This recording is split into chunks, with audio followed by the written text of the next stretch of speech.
Commander Alex Wright stood at the main viewport of Earth's orbital command station. His eyes widened as space itself seemed to bend and tear.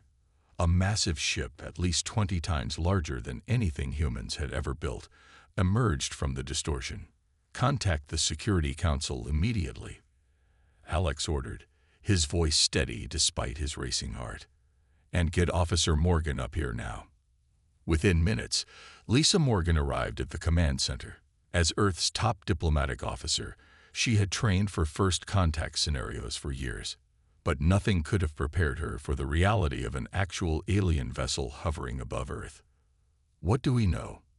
Lisa asked, studying the strange ship on the main screen. "Nothing yet," Alex replied. "They're just sitting there." "Wait.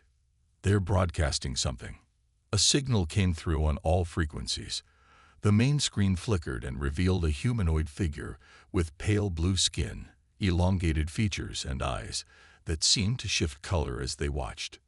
"People of Earth," the alien said in perfect English, clearly using some translation technology.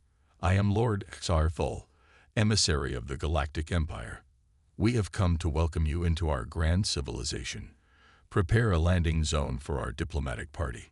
Lisa stepped forward. "This is Diplomatic Officer Lisa Morgan representing Earth. We welcome peaceful contact with your civilization, Lord Xarthol. We can arrange a meeting at our space station rather than planetside." The alien's expression shifted to something like confusion. "That is not standard procedure. New species are expected to receive us at their seat of government." "We have our own procedures," Lisa said politely but firmly. "We'd be happy to meet aboard our station." After a brief silence, the alien agreed.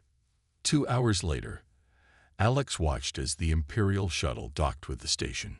6 guards in what appeared to be ceremonial armor flanked Lord Xarthol as he entered the meeting room, where Lisa and representatives from Earth's major nations waited. "Welcome to Earth space," Lisa said with a diplomatic smile. Xarthol didn't return the smile. "Let us proceed quickly. Here are the standard integration protocols. Your world will be assigned a sector code. Your resources will be cataloged, and a governance structure will be established. The Emperor is generous. You will be allowed to maintain some local customs as long as they don't interfere with Imperial law." Lisa blinked in surprise. "I believe there's been a misunderstanding. We're interested in diplomatic relations, cultural exchange, perhaps even trade agreements. But Earth maintains its sovereignty." Xarthol laughed, a strange bubbling sound. "Sovereignty. But you're a pre-interstellar civilization. All such worlds fall under Imperial protection and guidance." "We respectfully decline," Lisa said. The alien's color darkened slightly. "That's not how this works. No species has ever declined Imperial membership." "Then we are the first," Lisa replied calmly. "But certainly not the last, I imagine." Xarthol's attendants whispered among themselves. The lead alien pulled out a small device and placed it on the table. "This is a cultural exchange module. It will help you understand the benefits of." Alex stepped forward. "That's a monitoring device. You're trying to spy on us." "Merely standard procedure," Xarthol said, placing 3 more devices around the room. Lisa stood up. "Remove those devices immediately. And I must ask you and your delegation to leave Earth space within 24 hours. You're asking the Empire to leave." Xarthol seemed genuinely shocked.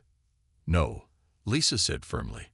"I'm telling you, Earth is not interested in becoming part of your empire. You are not allowed here." The aliens exchanged glances again, this time with what looked like alarm. "This is unprecedented," Xarthol finally said. "The Emperor will hear of this defiance." "It's not defiance," Alex interjected. "It's independence. There's a difference. We will return," Xarthol warned as his delegation gathered their things, minus the monitoring devices that Alex had confiscated. "Not without permission," Lisa said as they left. "Earth belongs to humanity, not your empire." As the alien shuttle departed, Alex turned to Lisa. You think they'll actually leave? Lisa shook her head. No, I think we just started something big. They watched as the Imperial shuttle returned to the massive mothership. Instead of departing, however, the large vessel moved into a higher orbit and began deploying smaller objects toward Earth. And so it begins, Alex said quietly. Admiral Kathleen Doyle slammed her fist on the conference table. The room fell silent as the 12 members of Earth's Unified Defense Council turned to face her. They were supposed to leave orbit 12 hours ago, she said. Instead, they've launched over 50 small objects toward our planet. On the large screen behind her, a satellite image showed the Imperial ship still hanging above Earth. Small dots moved from the ship toward the planet. What are those objects? Asked General Sam Harris. Kevin Barnes, the lead scientist for Earth Defense, adjusted his glasses. They appear to be scanning probes. We've managed to track 43 of them so far. They're targeting our military bases, power plants, major cities, and water supplies. Can we shoot them down? Admiral Doyle asked. We can, Kevin replied. But I suggest we capture a few first. These probes might give us valuable information about their technology. Admiral Doyle nodded and turned to her communication officer. Send teams to intercept 3 of those probes. Shoot down the rest.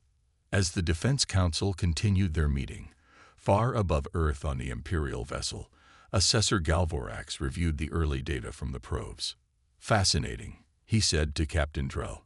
These humans have split atomic weapons capabilities, but have not yet achieved faster-than-light travel. Primitive, then, Captain Drell replied with a dismissive gesture. They should be easy to bring under control. Perhaps not, Galvorax cautioned. Our initial scans show something unusual. Their resistance to our standard compliance field is remarkable. Most species feel an immediate urge to obey when exposed to it, but the humans showed almost no effect. Impossible, Captain Drell said. The compliance field works on all known sentient life. Evidently, not on humans, Galvorax said. And there's more. Their communications show they value something they call freedom above nearly everything else. They would rather die than submit. This makes them unpredictable and potentially dangerous if allowed to develop further. Captain Drell frowned. What do you recommend? We should report to the Emperor immediately. These humans must be subjugated quickly before they advance further. Back on Earth, Kevin Barnes had good news for the Defense Council. His team had captured 2 Imperial probes and was already studying them. Their technology is advanced, but not incomprehensible, he explained. They use a form of quantum computing we've theorized about but haven't built yet, and their power sources are remarkably efficient. Can we use any of this? Admiral Doyle asked. Absolutely, Kevin replied with excitement. Given a few days, we might be able to adapt some of their communication technology, maybe even their propulsion systems. President Nicol Sanchez, who had been quietly listening, finally spoke. We don't have a few days. I've just received word that the Imperial ship has sent a message to its home world. Our deep space arrays detected it. They're calling for reinforcements. The room grew quiet as the implications sank in. How long do we have? Admiral Doyle asked. Based on the signal strength and direction, we estimate 3 to 4 days before their fleet arrives, President Sanchez replied. Admiral Doyle turned to the council. Then we have 3 days to prepare. Most would expect us to focus on defense, to hunker down and try to survive their attack. But that's not what you're suggesting, is it? President Sanchez asked, a slight smile forming. No, Madam President, Admiral Doyle said firmly. I suggest we prepare for offense. They expect us to be scared, to beg for terms. Let's show them that humanity doesn't work that way. President Sanchez nodded. Make it happen, Admiral. Earth will not bow to any empire, no matter how large. As the meeting ended, Kevin Barnes approached Admiral Doyle. I have an idea about those probes we captured. If we work around the clock, we might just have a surprise ready for our unwelcome visitors. In deep space, 30 Imperial warships changed course, setting their navigation systems for the small blue planet that had dared to defy the Empire. Imperial Commander Dres Tor stood proudly on the bridge of his flagship.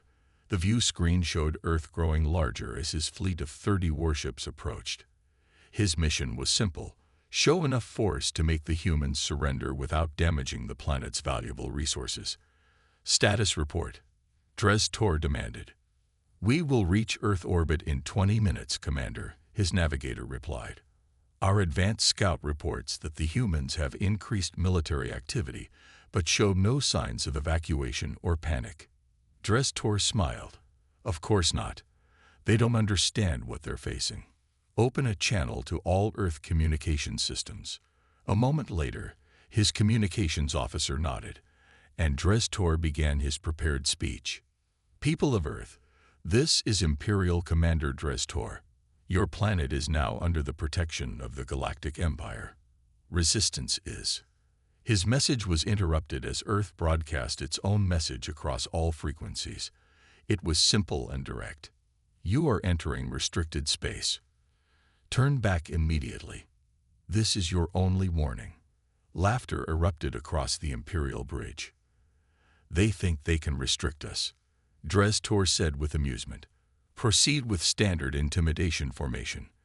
Let them see our full fleet before we begin landing troops." The Imperial warships spread out in a display of power designed to overwhelm any resistance. Back on Earth, in a secure command center deep beneath the Rocky Mountains, Admiral Doyle watched the approaching fleet. "They're ignoring our warning," she said to President Sanchez, who stood beside her. "As expected," the president replied. "Are we ready, Kevin?" Kevin Barnes nodded. "The EMP missile is ready for launch, and Frank's special project is standing by."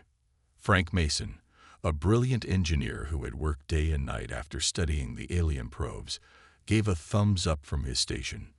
"My babies are eager to meet their new friends," he said. Admiral Doyle turned to her weapons officer. "Launch the warning shot." A single missile streaked from Earth toward the Imperial fleet. On Dres Tor's ship, an officer reported the launch with contempt. "The humans have fired a primitive missile, Commander. Its trajectory will miss our fleet by a large margin. Shall we intercept it?" "Don't waste our energy," Dres Tor replied.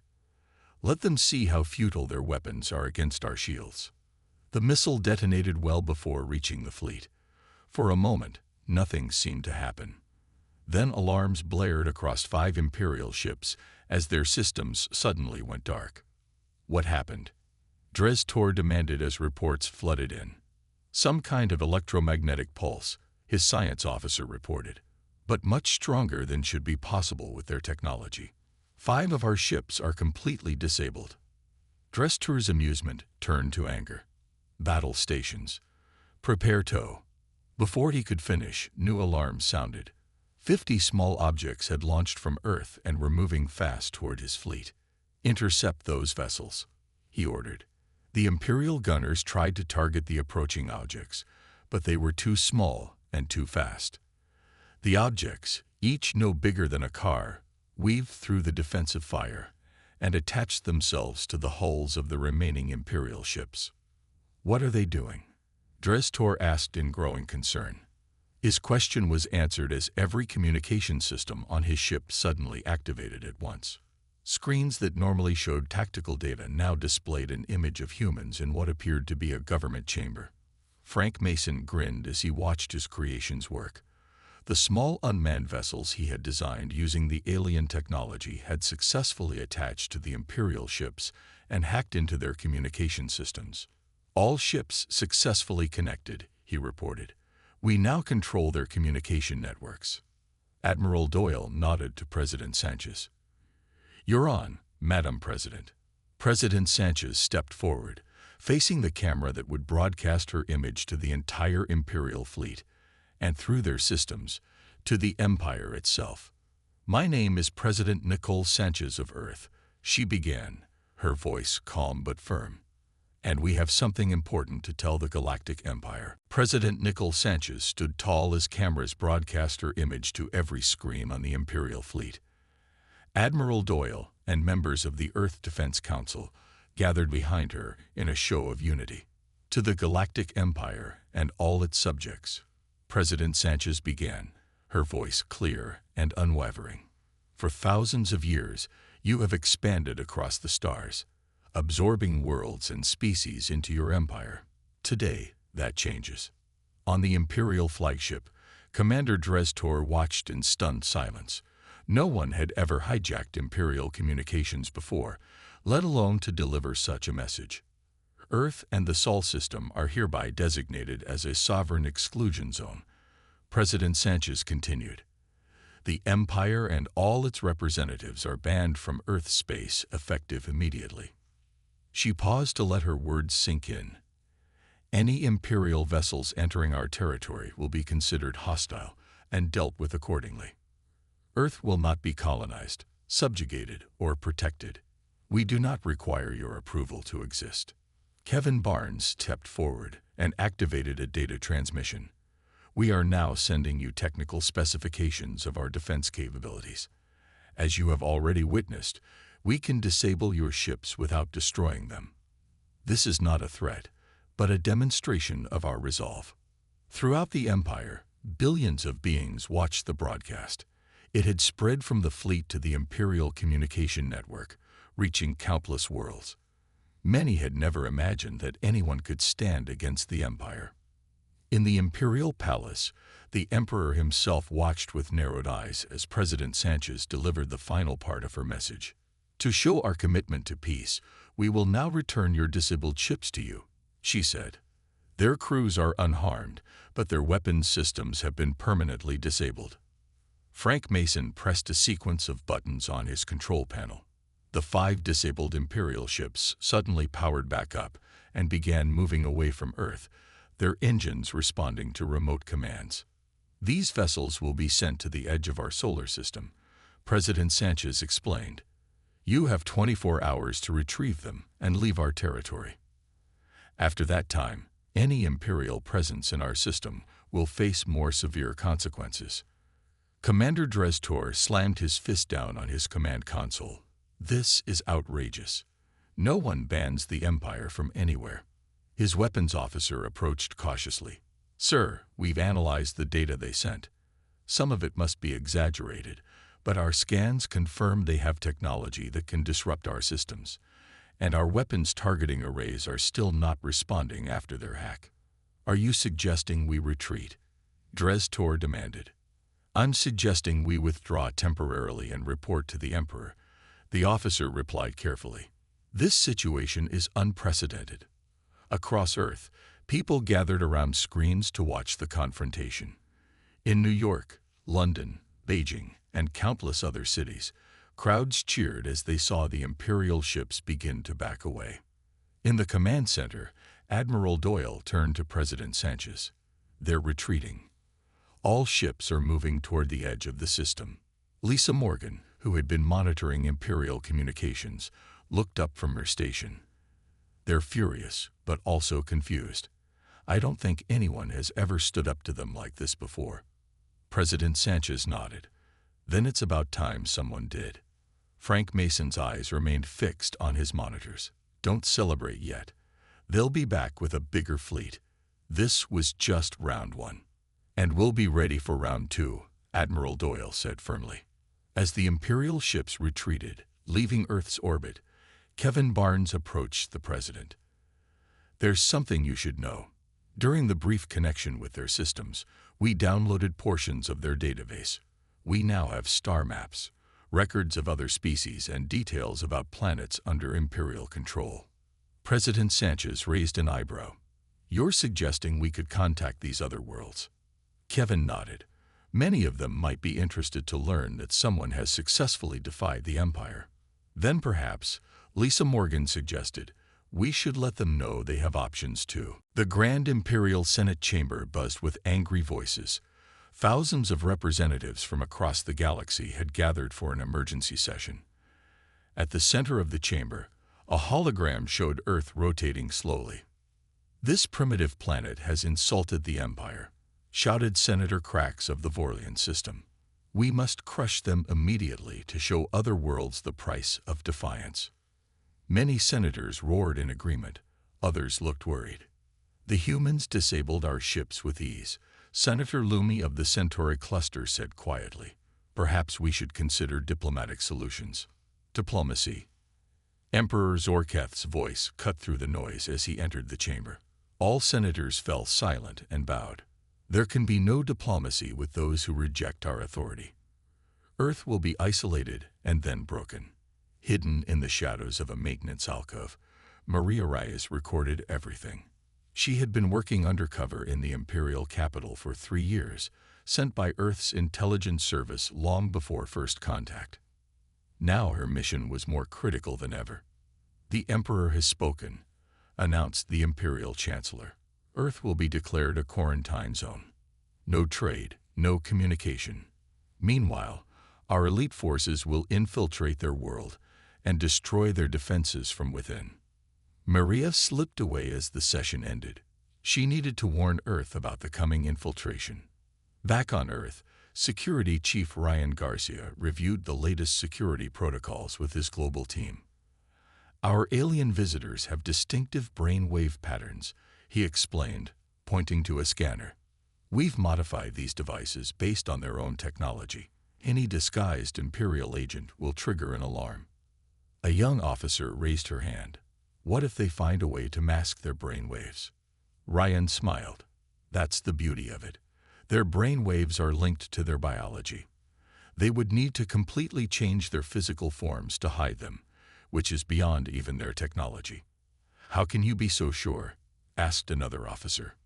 "Because," Ryan said, tapping a screen that showed translations of Imperial documents, "we've read their own security manuals. They've never needed to hide what they are, so they never developed the technology to do it." A series of alarms suddenly rang through the command center. President Sanchez strode in, followed by Admiral Doyle. "We just received an encrypted message from our agent in the Imperial capital," the president announced. "The Empire is sending infiltrators. They'll arrive within days." Ryan nodded calmly. "We're ready for them, Madam President." 3 days later, an unmarked ship entered Earth's atmosphere under cover of darkness. It landed in a remote forest in northern Canada. 6 figures emerged, looking completely human. "Remember," said their leader, "blend in, gather information, and prepare for the main invasion. The humans must not suspect anything." The Imperial agents moved silently through the forest toward the nearest town. As they approached the outskirts, they were surprised to find no security checkpoints, no patrols, nothing to stop them. "This will be easier than expected," one agent whispered. They walked confidently into town, heading for the small hotel where they planned to establish their base. As they entered the lobby, a friendly desk clerk smiled at them. "Welcome to Pine Ridge," she said. "How can I help you folks today?" The lead agent stepped forward. "We need rooms for the night. We're tourists exploring your beautiful country." The clerk nodded and pushed a registration tablet toward them. "Of course, if you could just place your hands on the scanner for our guest registry." The agents hesitated for just a moment, then complied. Instantly, hidden panels in the walls slid open, and security officers surrounded them with weapons drawn. Ryan Garcia stepped forward. "Welcome to Earth, gentlemen. We've been expecting you." The lead agent's face showed shock. "How did you know?" Ryan tapped the tablet. "Brainwave scanner. You look human, but you don't think human. And on Earth, thoughts matter more than appearances." In secure facilities around the world, similar scenes played out as every Imperial infiltration team walked straight into prepared traps. The Empire's first attempt to subvert Earth had failed completely. On the mining world of Kelturis, blue-skinned workers toiled in the deep crystal mines. Imperial overseers watched them closely, energy whips ready to punish any who slowed their pace. George Bennett wiped sweat from his brow, careful to keep his head down. To everyone around him, he appeared to be just another Keltarian worker. In truth, he was a human anthropologist who had been studying the Empire when Earth made its bold declaration. "Work faster," shouted an Imperial guard. Production quotas have increased again. As the guard turned away, George whispered to Zeltrak, the mind leader beside him, "It doesn't have to be this way.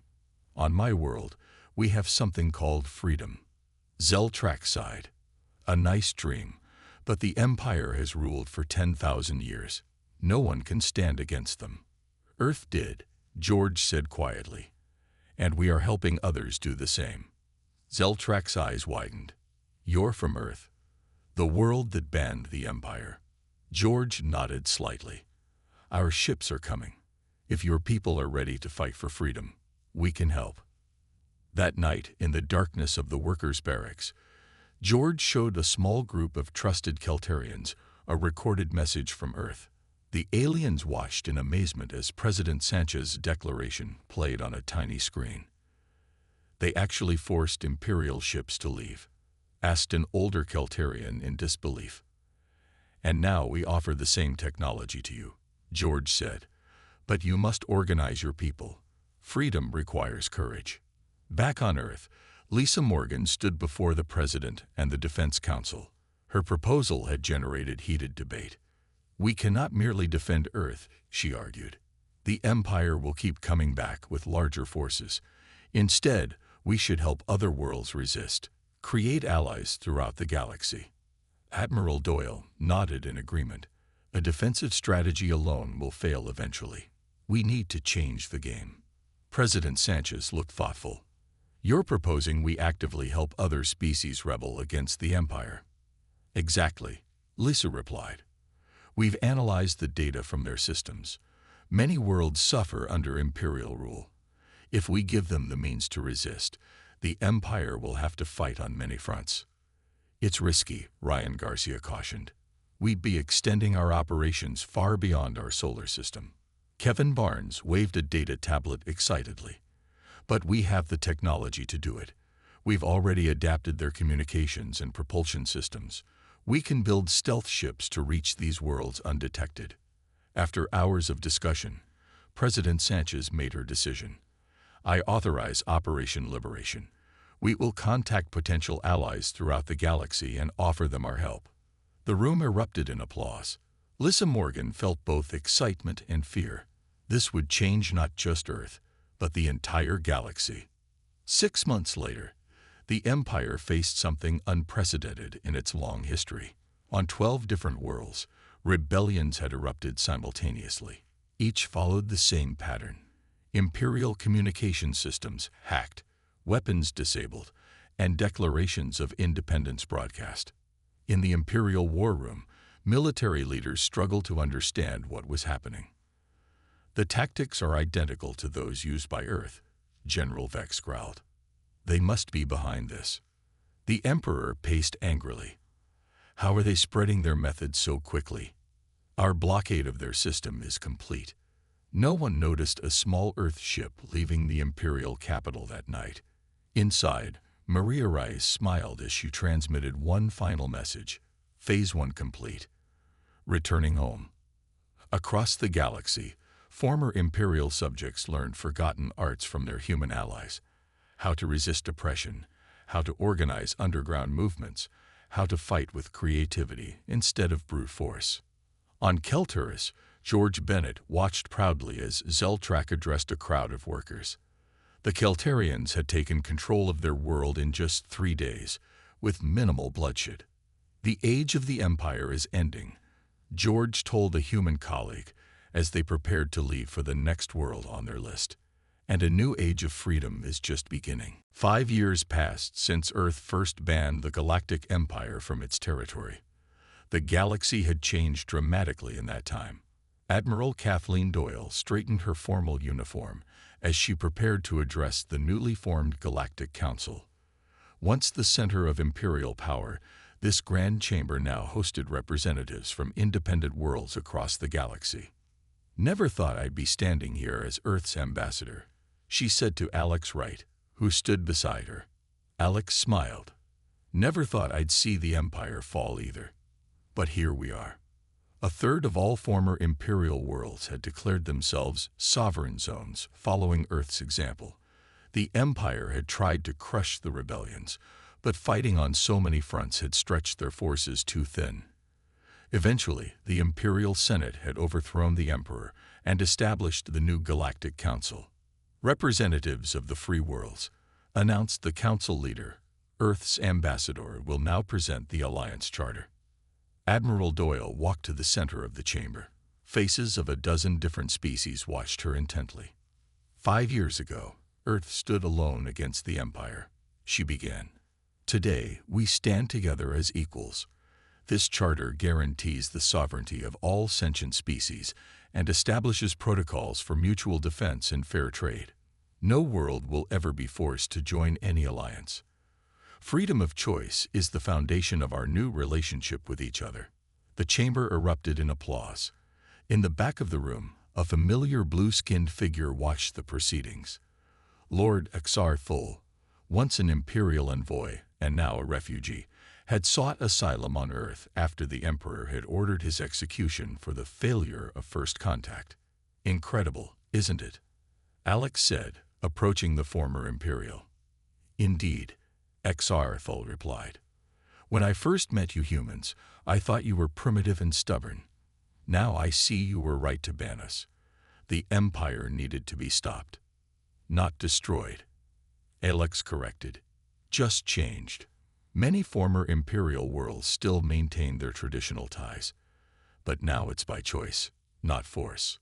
Across the chamber, Lisa Morgan conferred with representatives from 12 formerly subjugated species. Her work in establishing the Liberation Network had earned her great respect throughout the galaxy.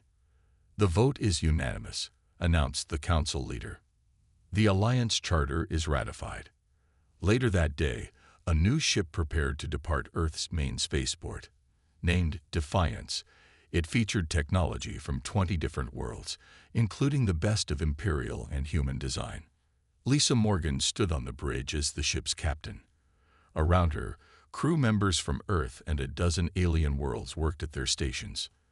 Systems ready, Captain, reported her first officer, Zeltrak from Keltaris. Excellent, Lisa replied. Our mission is to explore the unknown regions beyond former Imperial space. We go not as conquerors, but as explorers and potential friends. On the main viewing screen, Admiral Doyle appeared from the Galactic Council chamber. Godspeed, Defiance. Show the galaxy what cooperation between free worlds can achieve. As the ship prepared for its first jump, Lisa addressed her diverse crew. Remember, we're not here to build another empire. We're here to ensure no empire rises again. The ship's engines hummed with power as it rose into the sky. On Earth below, people watched with pride. In just 5 years, humanity had gone from a planet facing potential enslavement to a respected leader in a new galactic community. In the Imperial Palace, now the Galactic Council headquarters, Alex Wright and Lord Xar Full watched the Defiance disappear into the stars. What do you think they'll find out there? Xar Full asked. I don't know, Alex replied. But whatever it is, they'll face it as free people making their own choices. That's what Earth fought for. And that's what the Alliance stands for. Freedom. Xar Full said, tasting the still unfamiliar word. Perhaps the most powerful force in the universe after all.